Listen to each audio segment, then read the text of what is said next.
De boa, só que fora das quatro linhas, o clima é de tensão no São Paulo, galera. O clube atrasou os vencimentos em carteira do mês de janeiro para os atletas do grupo profissional. A princípio, o São Paulo teria que ter quitado essa quantia na semana passada. A gente lembra ainda que a diretoria também deve alguns direitos de imagem para jogadores específicos do elenco. O clube diz que essa dívida varia aí entre 1 e 2 meses e o pessoal que comanda o São Paulo teria afirmado que pretende resolver essa questão num prazo de até 10 dias. Vamos esperar.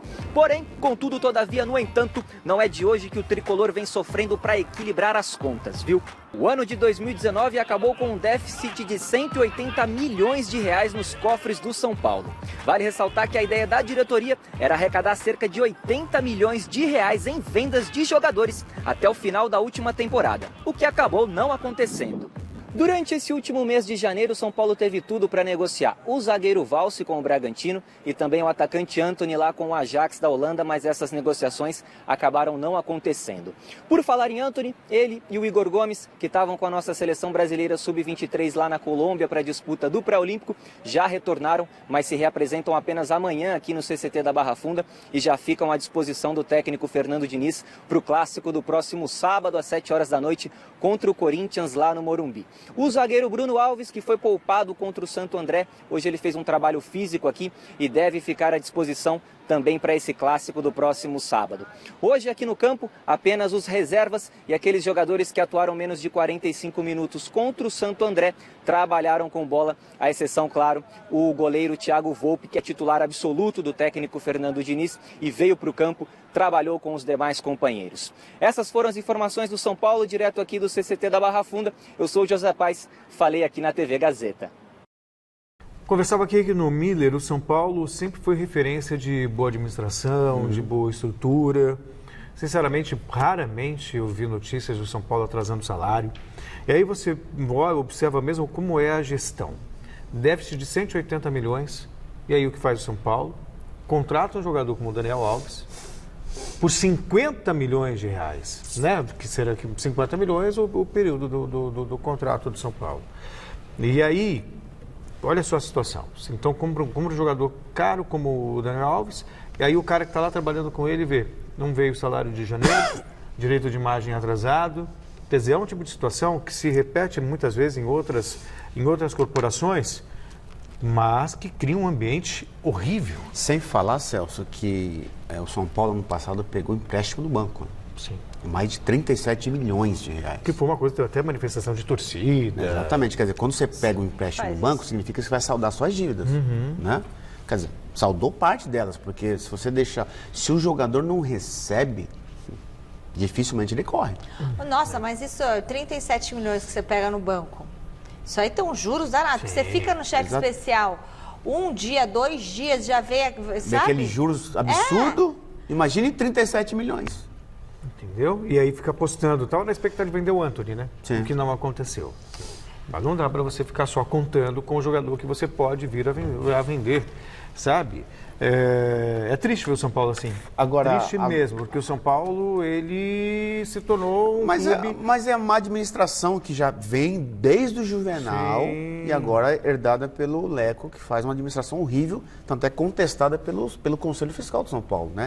O que acontece, Michele? Mudando de assunto, o Fernando Diniz, ele precisa de resultado. É isso aí. Né? Domingo, você sabe muito bem o que aconteceu, né? O Barolo cobrou ele, tá? E eu também não cobrei, mas... o São Paulo, diante de todas... bem domingo. Diante de todas as circunstâncias, Michele, eu acho que o São Paulo não pode se empatar com o Novo Horizontino em casa, não pode perder para o Santo André, até porque a gente está falando de um gigante contra um anãozinho, contra um time pequeno. Então, acho que o São Paulo, mesmo independente das situações, das chances criadas, etc., acho que eu falei para o Fernando Diniz domingo, acho que o São Paulo vai jogar o clássico domingo, tem que reforçar o meio campo. E tem que sacar o Juan Fran. Porque se jogar com o Juan Fran, que não tem recuperação, não sabe marcar, não sabe voltar, vai levar nas costas e aí estoura na defesa. Mas você sabe que, assim, existem vitórias, derrotas e derrotas. Eu acho que, assim, se a gente só avaliar o resultado, se ficar nessa... Não vai dar. E vai trocar Celso, de novo pelo Fernando Diniz. tem como acertar o gol, não tem? Porque Sim, não mas a questão... Se eu der 20 chutes para acertar o gol ali...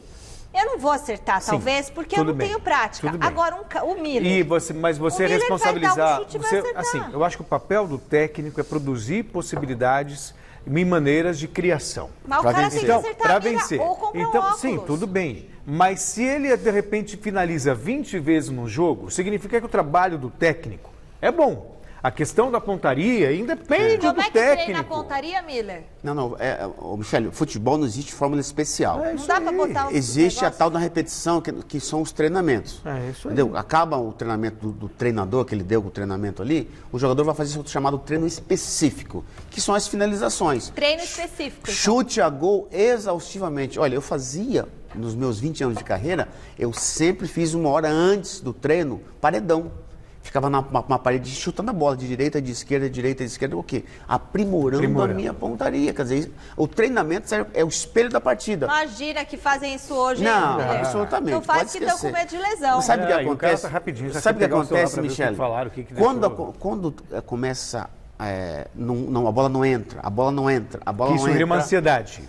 Cria uma ansiedade Aí vai que pro gera paredão. uma falta de confiança. É isso aí. Então o jogador nessa situação arrisca menos. Arrisca menos. O jogador nessa situação, ele ao invés de chutar, ele toca pro lado. Agora- Ele toca para trás. Quer dizer, aí estoura onde? No treinador. Agora, se Porque você- o Fernando Diniz está fazendo o trabalho dele. Ele está treinando o time, Tá armando bonito, a tá bom, equipe. o toque de Porque, bola tá bonito, tá vamos rápido. imaginar, se São Paulo perdesse por 2-1 do Santo André, sem ter criado uma única chance, que aconteceu muito no ano passado. Aí você pode falar assim, pô, mas não estou vendo nada, não estou vendo absolutamente nada. Agora, quando você começa a ver, o time tem a posse de bola, 80% de posse de bola, toca, cria, finaliza. Pô, ou entrar Falta ou não acertar entrar. a finalização. Mas aí Ô, Michele, é um sabe o que detalhe. acontece também? Um detalhe interessante é o seguinte. Quer dizer, o É um Parreira, detalhe não, Celso, é o detalhe. Não, um Sim. detalhe interessante que eu quero, além disso que o Celso falou, é o seguinte, o time que o Fernandinho treinou, o Fluminense, por exemplo, o Fluminense só. Sim. O Fluminense tinha muitas finalizações, era um time muito mais produtivo que o São Paulo de hoje. É mesmo. Era um time muito. Que todo mundo falava. No Rio, olha, o time do Fernando Diniz cria 20 oportunidades de gol por jogo. E o São Paulo do Fernando Diniz cria muito menos. Então, quer dizer, precisa. E ele foi mandado embora do Fluminense. Exatamente. Precisa o quê? Lógico, os jogadores. É que eu falei, o jogador voltar a ter confiança para poder arriscar mais. O jogador, principalmente de ataque, precisa arriscar mais. Os jogadores do São Paulo estão fazendo um jogo muito chamado burocrático. Eu acho que, principalmente no clássico, o São Paulo precisa o quê? Vencer, claro. Mas para vencer precisa fazer o quê? Arriscar mais.